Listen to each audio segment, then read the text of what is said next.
What's up, Green Bay Packers fans? Tyler from Wisco Fanatics. I wanted to give some thoughts on the Packers' 25th overall pick, Jordan Morgan, that they made last night during the first round of the 2024 NFL Draft.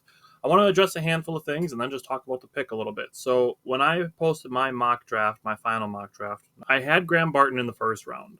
And there was not a ton, but a fair amount of the Packers aren't going to draft an offensive lineman. They're not going to draft an O-line in the first round. They have bigger needs.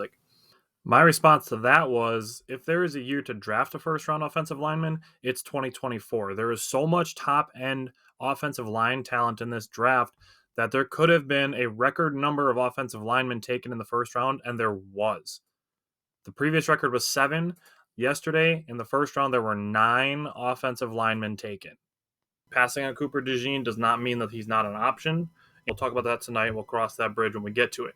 Now, the other things that I wanted to say on Jordan Morgan, I had originally had Graham Barton as my first round pick.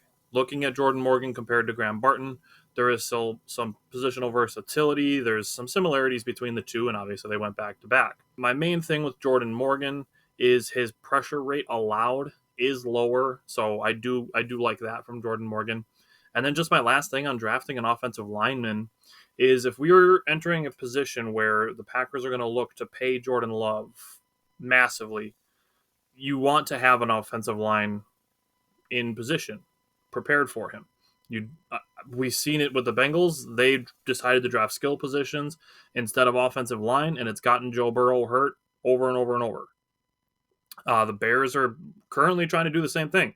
They're just loading up on skill position players and continuing to ignore their offensive line.